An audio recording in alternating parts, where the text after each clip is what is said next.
जय माता की। बोलो गुरुदेव महाराज की जय।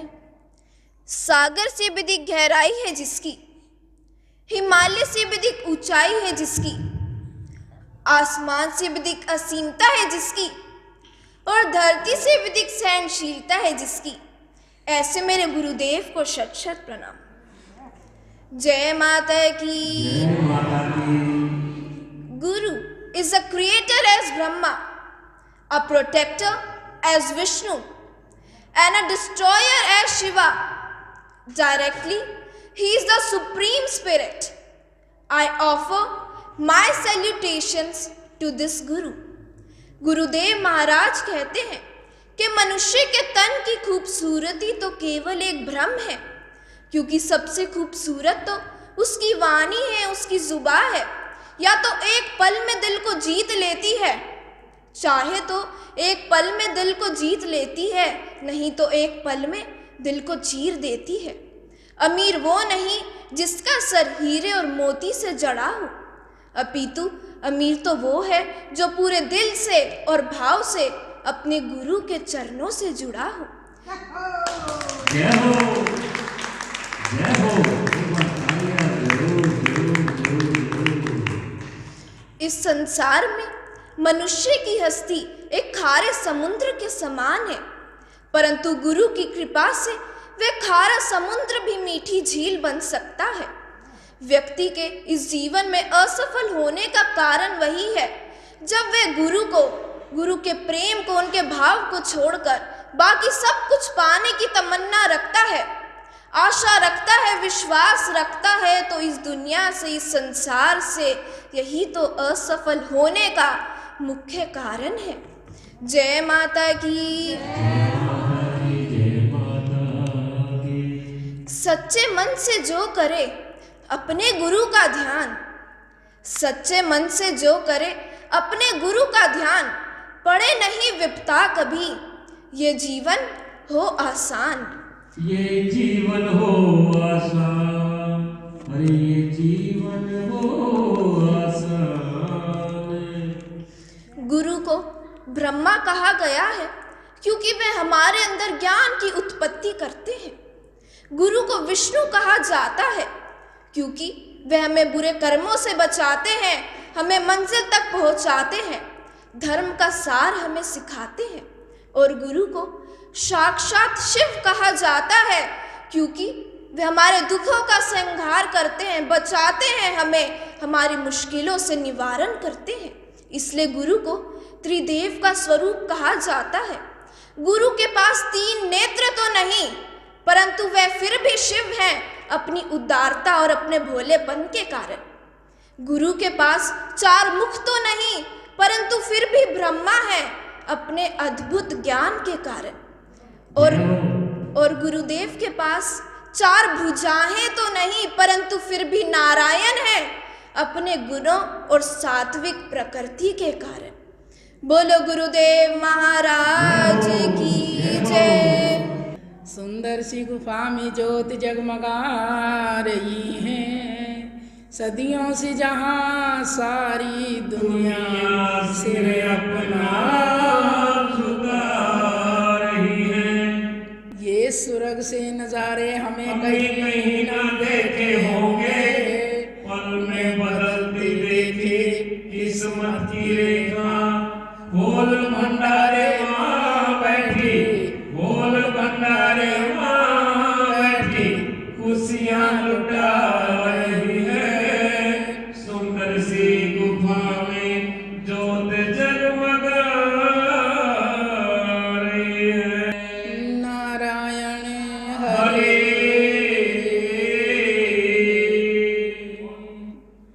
मेरे बच्चे, प्यारे प्यारे बच्चों, देखिए जो ये इतना कीमती समय है इंसान के लिए, वो आप भगवान के लिए दे रहे हो ना, ये उससे भी ज़्यादा कीमती है जो अपने जीवन के लिए दे रहे हो। उससे भी ज़्यादा कीमती है।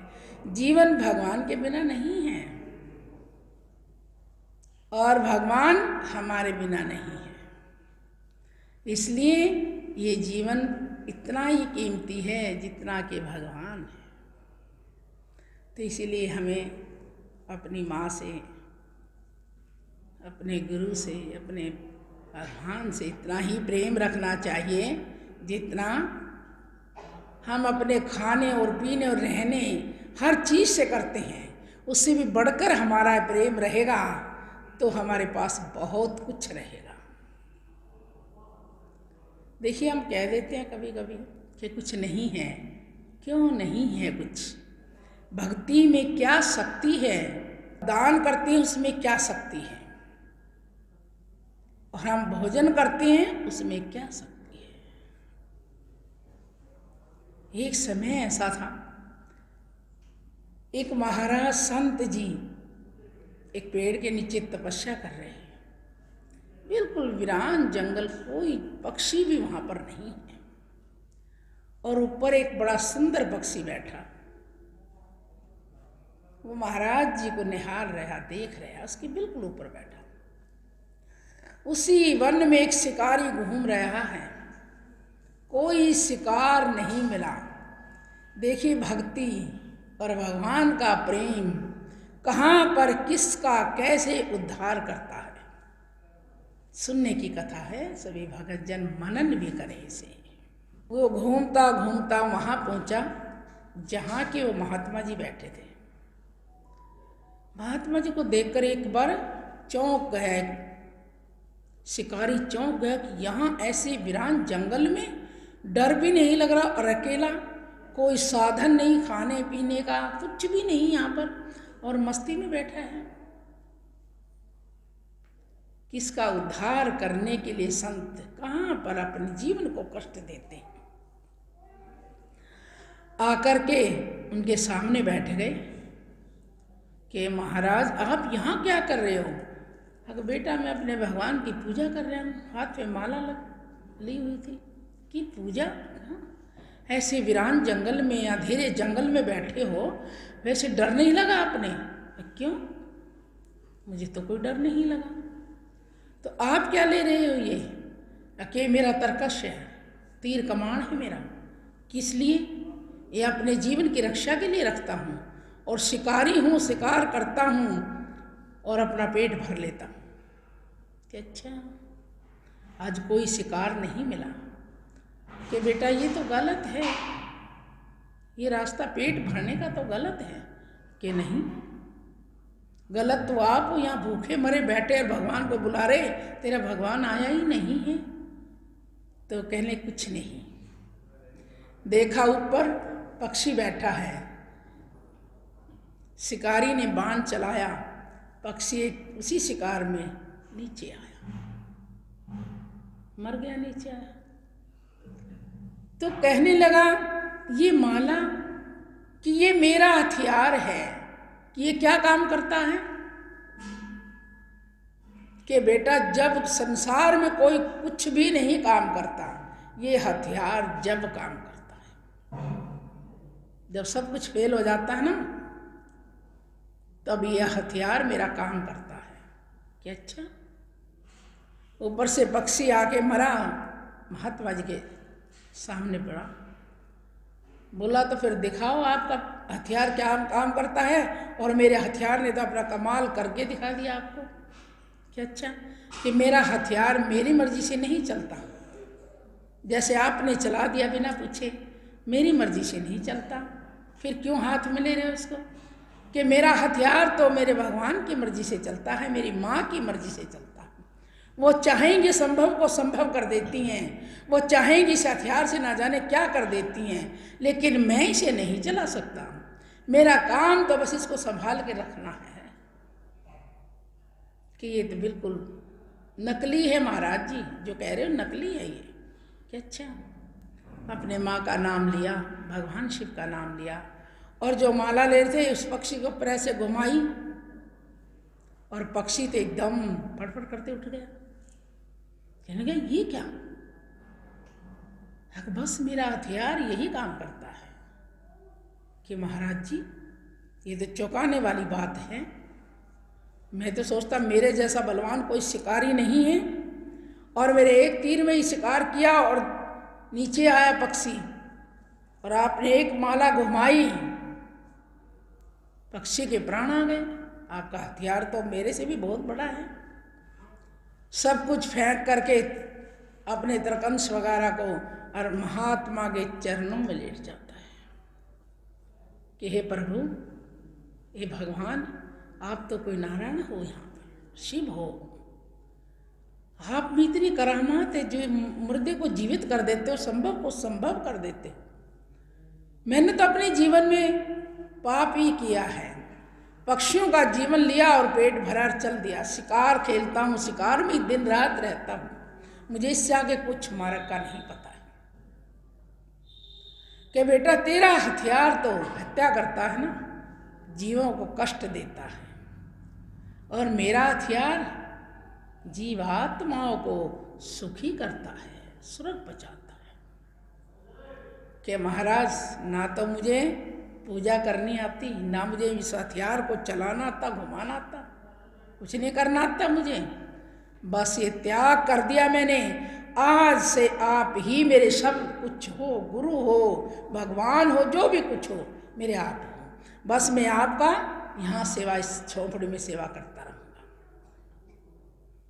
व्याघ्र ने संत के लिए पहले झोंपड़ी बनाई, फिर इसमें सफाई, लीपना पोतना, उसमें सब आसन वगैरह लगाया, जल भर के लाता, जो भी करता उसको कुछ करने नहीं देता, संत की सेवा में अपना जीवन लगा दिया।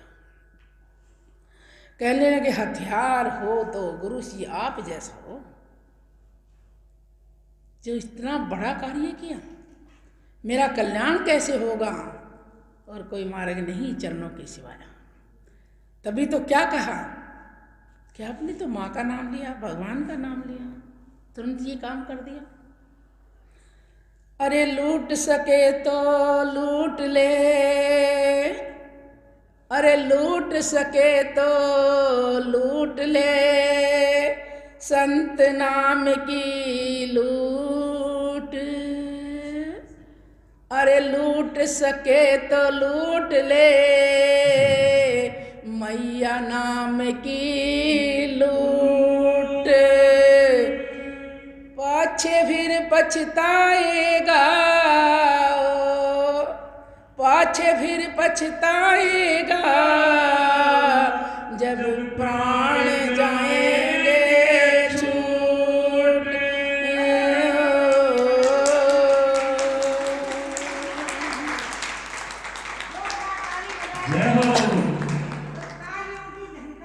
देखिए प्रेमी भक्तों, किस में ताकत है? तुम्हारे नाम लेने में है ना ताकत, तुम्हारे दान करने में है ना ताकत है? क्या पाप करने में है? क्या शिकार करके पेट भरने में ताकत है? बताइए, न्याय करो ना। क्या किस में ताकत रही? फिर तुम भजन करते क्यों डरती हो? माँ का नाम लेते क्यों डरते हो? कहते हैं समय नहीं। सत्संग में जाएंगे, गुरुजी बहुत टाइम ले लेंगे, समय ही नहीं है, घर का बहुत काम पड़ा है। ये भगवान की फोटो है ना, कभी कभी 1000 साल में, 100 साल में ये भी बदली जाती है, लेकिन सृष्टि का काम, उसकी ऐसी प्राण प्रतिष्ठा हो रही है आज तक, जब से सृष्टि बनी है, ये काम काज कभी बदला नहीं गया। जय हो या जीवन या जिंदगी रेल काटी, या जिंदगी रेल काटी, इसका टेंशन आवेगा। और क्या कहने लगा? अलग चकले माँ का नाम नहीं, पाछे